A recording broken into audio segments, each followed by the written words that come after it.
What's going on, guys? Welcome back to RC4wd. So I mentioned it, oh lord, it's been probably a couple months now. I bought the Scottsdale Body kit when it came out, and I haven't done much with it.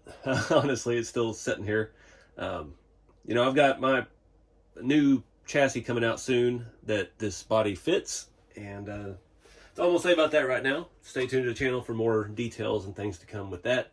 But it's time to start painting this thing finally.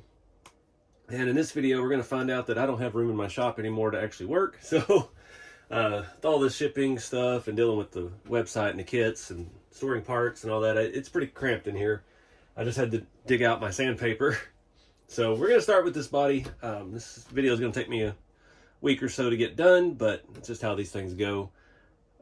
Start the painting process. I want to do a weathered body.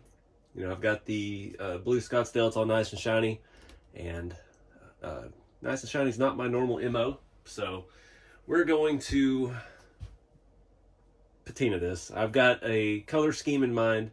It may change, so I'm not going to tell you yet. And we'll see how far we get in this video and how this all works out. But the first thing we got to do, I've had this body on another chassis, and I've had it out at events and things, and it's got basically covered in fingerprints. So paint really wouldn't stick to that very well. What is that? Oh, that's the part I need. This cab and bed just kind of lock together. It's a nice little setup.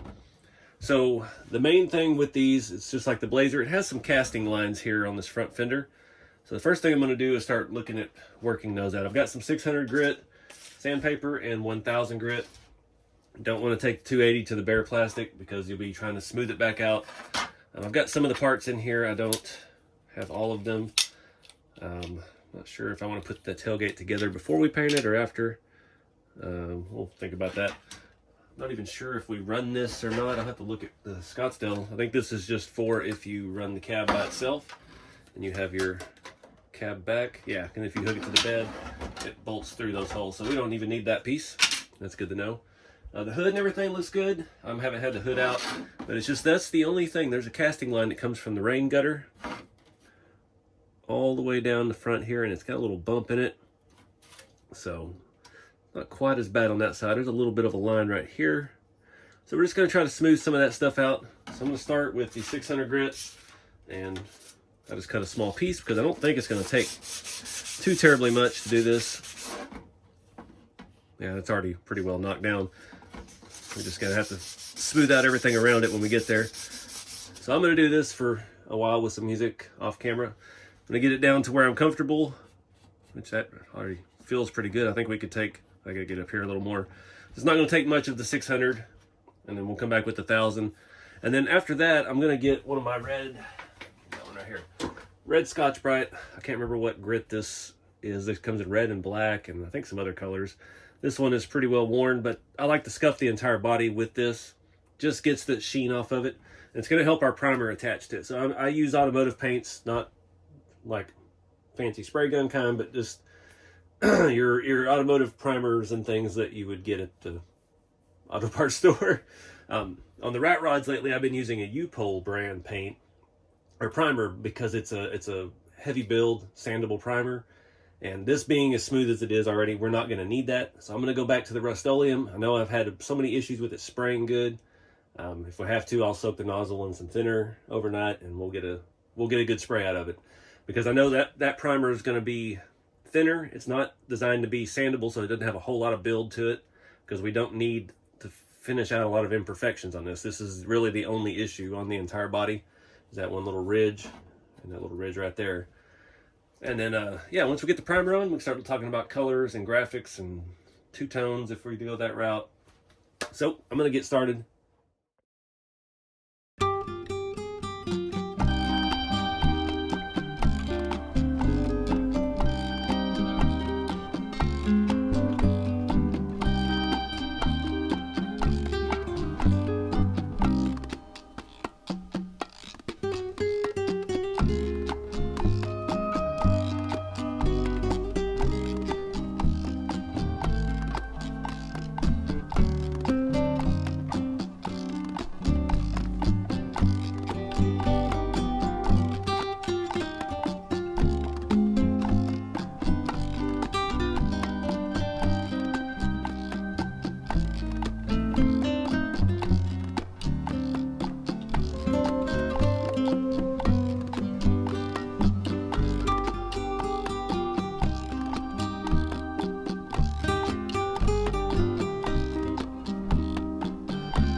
All right, guys, I've spent the better part of an hour scuffing this thing up.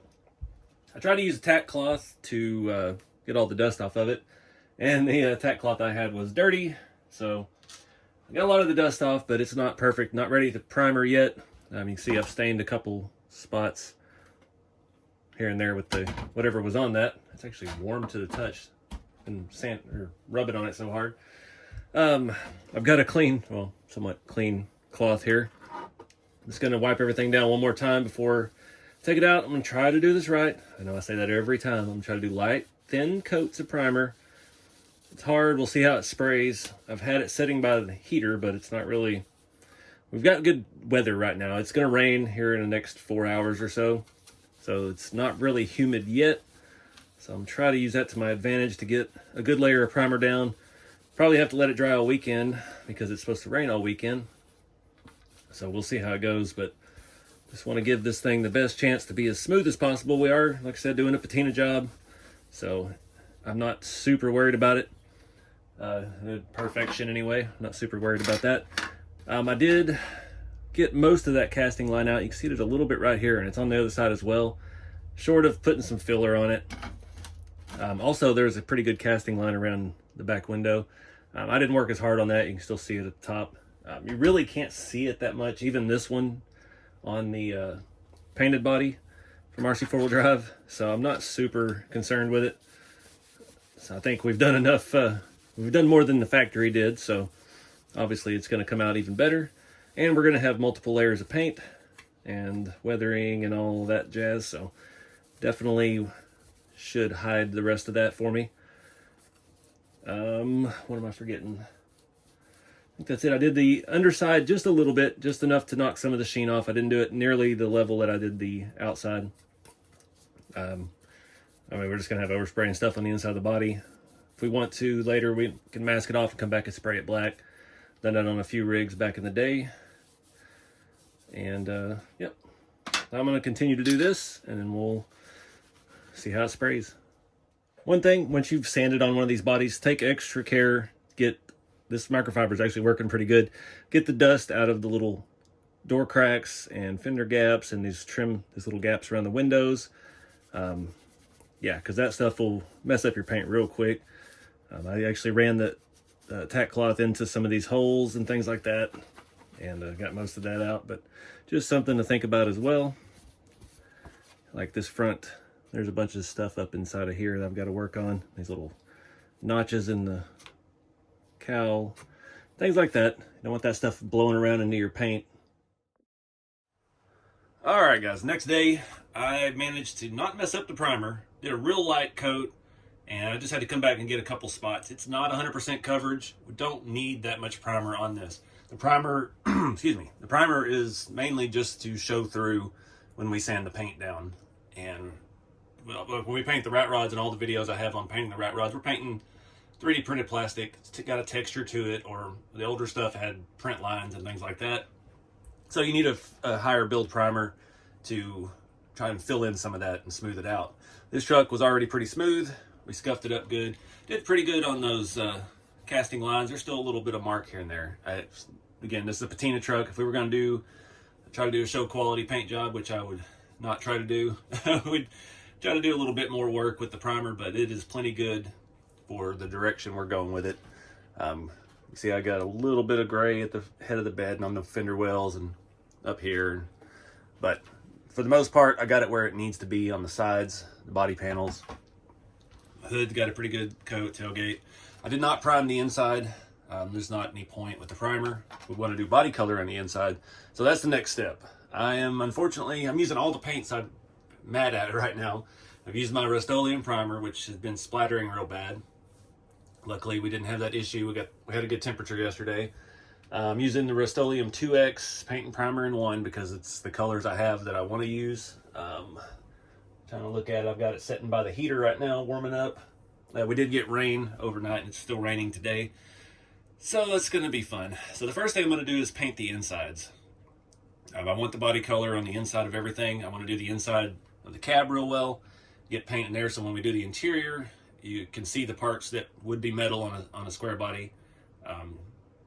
Yeah, and we'll do the dash and the door panels and stuff a darker shade of blue. This is going to be a blue with a white two-tone, just like the Suburban I had 3, 4, or 5 years ago. Missed that. I wish I could have had the money and the time to work on it back then. But it was a gorgeous truck. It just had no floorboards left in it, and it was pretty rough and didn't run very well, and had boggers and cut fenders and all that stuff. So it wasn't the roadworthy truck like I was hoping I'd gotten.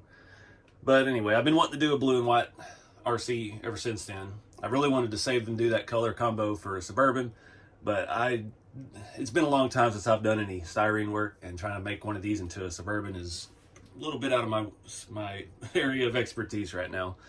So that's where we're at. I'm going to go ahead and flip these over. Since it's raining, I can only paint on the porch, and I'm going to do a good solid coat. I'm going to start lightly and see how it lays in this cold, and do all the insides first, and then we'll come back and check on it after that.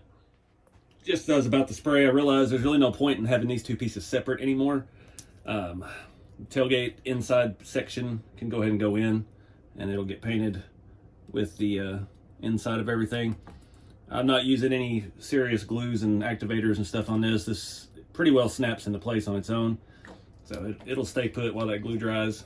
It's using an old Tamiya cement, nothing fancy. That's one thing they still didn't quite correct with this body set. The inside tailgate handle from the Blazer, they just reused that panel. Even though they put the tailgate handle in the right spot on the outside and changed it up, doesn't have that ridge at the top anymore. Yeah, they left the one on the inside. But you gotta pick your battles. Alright guys, so I'm debating on the mirrors. I wanted to do them white. I like the work truck white mirrors. I was gonna go ahead and strip the chrome off of these. I've got a set of the Traxxas ones, and you can see the cab back there, the paint's drying on the inside.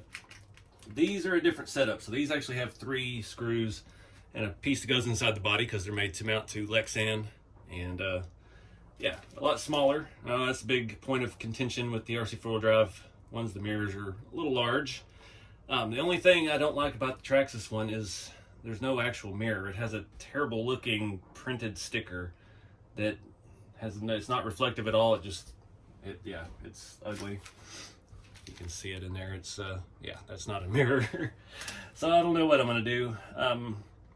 I've seen people before where you can actually use the mount for RC4 drive, and you break this off or cut it off, and you drill it out, and you use the little thing and you thread it in there. But again, that leaves us with no good mirror. So for the time being, I'm gonna go ahead and just do the stock ones. We'll think about the other situation. I'm gonna wait and trim that off later. These are good. They have a separate lens for the mirror basically, and yeah, we can come back, put that in later, and not have to worry about stripping the chrome off of it. That's the Traxxas one. So yeah, just use purple powder for stripping the chrome. Usually works pretty well. I know there's a lot of other stuff. A lot of folks use Oven Clean and things like that. This is pretty non-toxic for the most part. Doesn't smell bad, doesn't stink up your shop. So that's what we're gonna do. We're just gonna let that set, and come back in half a day or a day or so and see if we've got some bare plastic that we can work with. All that being said, at least it's not non-toxic, but it doesn't stink. Still don't drink it. All right, guys. Paint has had a couple days to dry now, and looks pretty good. Actually, it's got a fine little texture to it. So I've got to make a decision. I went shopping, got a couple other shades of blue. I got to look, and I found all these pictures of my old Suburban. It was actually the two-tone blues. So I had a lighter blue and a darker blue. So I was thinking about doing this blue and painting the white two-tone. Now I'm thinking about making this the secondary color and doing one of these on top. So I'm not sure what to do yet. I'm still thinking about it. But the first thing I got to do is wet sand this down. I need to bring out some of the red. I guess I'll decide while I do it, because I don't want to bring too much through and then decide not to paint over it.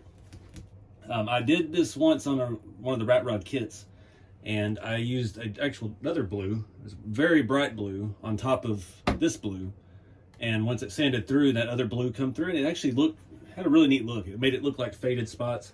So that may be the line I approach this with. I'm kind of having second thoughts about the two-tone. The main reason for that is I don't have any trim.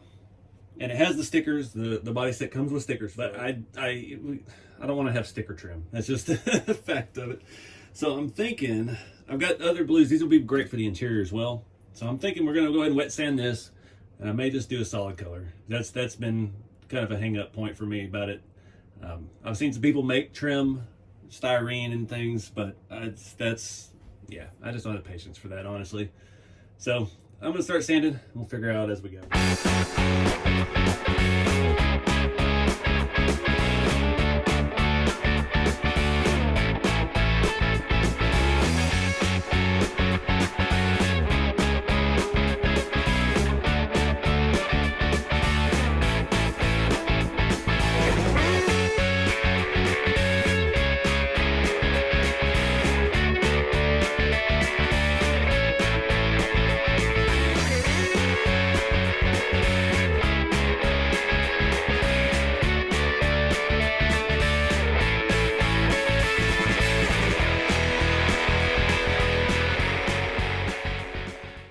All right, did a test on the hood. Had to get a little 600 at it. I was trying to stick with only 1,000, but wasn't bringing enough of the red through, because you got to think we're going to go over this with another color again. Yeah, we're going to do all this again, but yeah, I need to bring more of the red through, and then we'll control all of that with the final color sanding. But that's looking pretty good. I'm happy with that. I kind of like that technique. It takes longer, of course, going 1,000 grit, and you can kind of see where the high sparks start coming through. Then you can come back with the 600 and just work in those areas a little bit and bring it back out. So in the process of all this, we're making it super smooth as well. So I just got to do this to all the rest of the truck. I'm not going to film it because that's annoying, just watching me sand. It's kind of neat doing it at high speed. You can see the transformation a little bit, but this truck's got so many facets, so many edges. I'm just gonna get to work, put some music on, and we'll see. All right, guys. It's been a little over an hour sanding. Had some good stuff and had some bad stuff. I hadn't done a smooth body in a while. There's a lot of spots like this where we got down to the gray plastic. Unfortunately, that's just the hard edge that shouldn't really be there, but it is. And the biggest thing that was a challenge, there's a sunroof hole cast into the inside of these cabs. I don't know what future plans RC4wd drive has for that, but yeah, it shows through because that plastic is thinner there, so in the injection molding, it just bulges a little bit. So when you start layering paints and sanding, it comes through. The bed came out fantastic, other than a couple spots like this on the side where I got down a little too low. If I was the airbrush person, I could come back and just airbrush on all these little edges where I got down too far, do some rusty looking stuff, and I would flat clear it, rust streak it, and call it good. I really like how the bed came out. I got the bed floor pretty aggressively. All the ridges have primer showing. Looks like a 50-year-old truck in the back. It's drying right now. That was the last piece I did. Yeah. So because of all the gray showing through, I'm going to continue with my plan. I'm going to go ahead and paint a darker blue over this. Went ahead and grabbed the bed too to show you. Got the bed floor looking pretty good. A few little spots it got a little too aggressive with. The way it's doing around here, it's starting to get spotty. That looks so much like the real trucks look. And I focused mainly above this body line and trying to get more to come out, because sitting in the sun, that's catching more light than down here is. So try to do that on the front as well, just a little on every panel. Trying to be consistent with it. When I went and did the hood, I was focused mainly about just bringing out some of the red, and then when we do the next color, we can try to sand a bigger area so we have the light blue and the red. So yeah, I went into that thinking properly, but when I got to the bed, I was just tired of sanding, and it happened so fast. But if that had all stayed rusty, that would look perfect. But again, I really should have spent more time. I should have split this up over a couple days if I wanted to leave this one color and be done. Cut strips of sandpaper, you know, exact widths, and taken time and worked each panel independently. That being said, we are still going to do the other color. So I painted the rat rod body last, this shiny glossy blue, and then I wet sanded over it, and it actually came out kind of cool. But the gloss, since this is the 2X paint that I'm using, the rust streaks will eat right through it. So if I put that rust streaks on here, all this is going to turn to mush, primer and all, and I'm just going to have a blue-brown paste that I'll be smearing around with the brush. So I've been using this high temp VHT Flameproof. I can see the can out there. And I'll do pretty light dusting of that, just mainly on the top surfaces. I don't really get the inside or anything. And it's just kind of like a sealer. So that way it protects this paint when I do the rust streaks over it. And then it also seems to help with the rust streaks and dry times and things like that. So we're still on plan. I've got 2 shades of blue here, and I'm a little hesitant. They didn't look the same at the store as they do here. This is Ultra Matte Evening Navy, and this is Ultra Matte True Navy. I was never in the Navy, so I don't know which one's actually Navy, but I think the darker is going to get better, like carpet, door panels, things like that. I may mix it up, use some of this blue on the inside for like the dash, make it look cracked and things. I'm thinking this is the color, the Evening Navy. This is going to be the evening truck, evening on the town. So we'll let the bed finish drying. I'm going to get a coat of paint on this tonight, so I've got to let it dry overnight, of course. And it's cold here again, so when I spray this, I'm going to do light coats on the side, and I'm going to try to do very light coats on the top. I just need it enough to where it looks consistent. I don't need it to be thick because I want this to be able to sand through a lot of this on the top or upper surfaces, the roof and everything. But I need it thick enough to where I can work around the gray spots and things like that. So it's going to be a challenge. I'm trying a technique I've done once on accident because I didn't like the color. So we'll see how it goes. All right, guys, got a very light coat of the darker blue on there. It's getting close to being dry. I'm trying not to rush it. If you can see on the hood here, it's dry enough I can touch it. You can still see some of the primer showing through. I did very good on the hood as far as the light coat. A little bit darker on the body. I tried to focus all the spray below that body line. Yeah, it is what it is. I'm painting in the dark and the cold. So it's been in here drying. It's already got fuzz and things stuck in it, which is great when you go to wet sand it.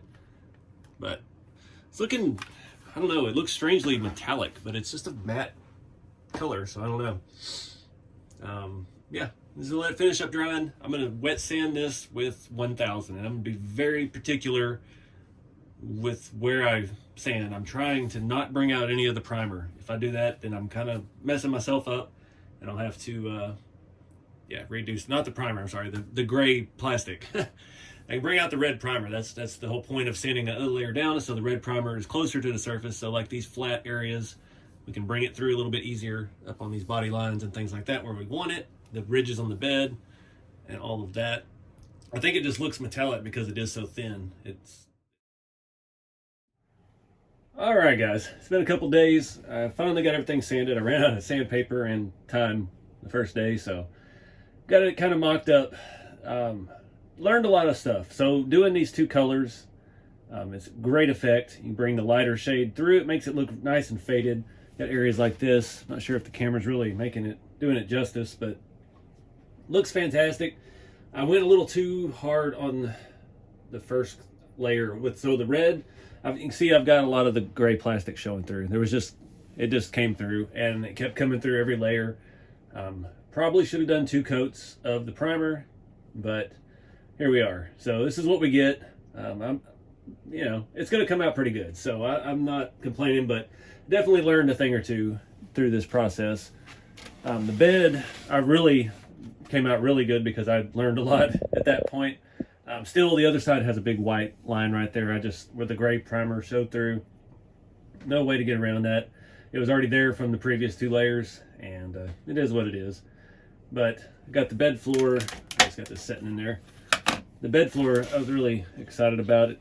It has a lot of the light blue showing. There's a few spots where we got down, but up at the front, there's reinforcement in the plastic there, I guess, for how it attaches to the cab. And it just kind of came through. But again, that's something, if I'd really had my technique fine-tuned from the start, we could have avoided a lot of those areas. Still a few little areas too, like these corners. It just got too deep. There's no way around it. This side, I mean, some beautiful stuff like door thin area. Down here, we got a little red showing through. It looks so real. I really dig it. Here, not so much. And that was kind of intentional. I tried to do the top sides of all this more because that would get more sun than down here would. But the side effect is we got more of the gray showing through. So it is what it is. We learned a valuable lesson for the next time.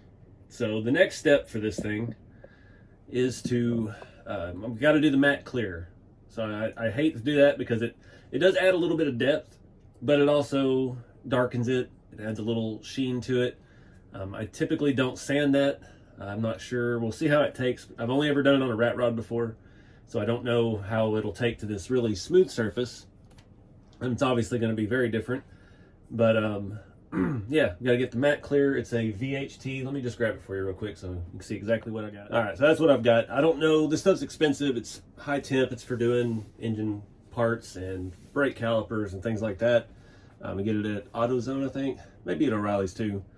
But I know it doesn't interact negatively with the Rust-Oleum 2x paint, the 2X paint. I know it works well with that. So that's what we did on the Red Cat hauler. That was my first real foray into painting Lexan on the outside. And I used regular paints. We scuffed the surface. So we've kind of done the same process as that. We've just added another color underneath to bring through. And that's definitely, that's the main objective from this whole process, was to do that.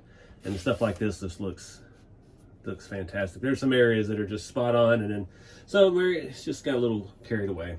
But that's also had to do with the sanding technique.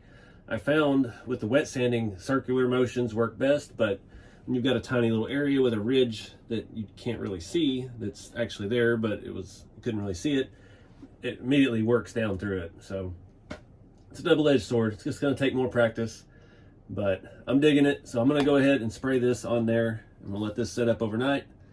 This stuff is pretty quick drying from what I've seen from a few times I've used it. And yeah, then we'll come back and do the rust streaks over all of that. And again, we're doing all this because the rust streaks, the AK rust streaks, will eat through this 2X paint. If I threw that straight on here, even as dry as it is after a couple days, we'll just start getting blue swirls and blue paste, basically, it turns to, instead of brown. So we need to seal this, basically, is all we're doing. And then we'll put the rust stuff over it. So yeah, it just takes a lot of practice. I've been doing this for quite a few years now, and I'm still learning something new every time I do it.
Alright guys, so finished up with the body work. Did the AK rust streaks there at the end over the entire thing after the satin clear, and yeah, that brings it all together. It looked good. There was a few areas I wasn't real happy with. That helps tone it down a lot, and blend it all together. Learned a lot with this process. Definitely think I need to spend more time on the base layers. Maybe do another base layer, do black, then the red primer. I don't want to get too much paint on it because then things don't fit when you go to put it together. So that's something to take into consideration as well. Definitely didn't want as much of the gray showing through as I got, but it is what it is. There's no going back at this point. I did forget one thing. I've been staying up late at night trying to do this. I was going to go ahead and paint the window trims black before I did the clear coat, and I forgot. And now that we've got the rust streaks on there, it's going to be difficult to paint those because the paint won't adhere to the rust streaks. It'll just smear and look terrible. So I've got to figure out something with that. But overall, I'm pretty happy with the look of it. It's got a lot of neat shades coming through. Got a little aggressive in some areas, but we can come back and fix that with some actual real rust. Put a little iron paint right here, and yeah, it'll cover up some of that. But I'm digging it. I like how it's just, you can see the light blue coming through. It just adds another layer of depth to it. Really happy with how the bed came out. Get you a little closer look at that. Yeah, just bringing through the red in the middle where it looks like stuff's been thrown in and out. So we're gonna wrap this video up here. It's been a week's worth of working off and on it. And it's always hard to do these kind of videos because it takes so long waiting on paint to dry. And it never fails when I go to paint. We get cold weather and slows down the drying process and all that. But I've got the base color on the interior like I showed you earlier in the video. And we'll be moving on to further assembly in the next one. I'm not sure yet what I'm going to do about the grill. I don't want to do the shiny chrome. I don't know. I don't really know what I'm going to do yet. So we've got some brainstorming to do. This is going to be kind of a resto mod truck, so we might leave more things shiny than not because obviously we got shiny wheels. It's on a shiny new chassis. Well, yeah, this could be one of those patina trucks, I guess. But I'm pretty happy with it. I mean, learning every time we do any of this kind of stuff, so that's all you can ask for. Just improve every time you do it, and don't stop trying. So get out there and do something fun with the hobby, guys. Keep it scale, and I'll see you in the next one.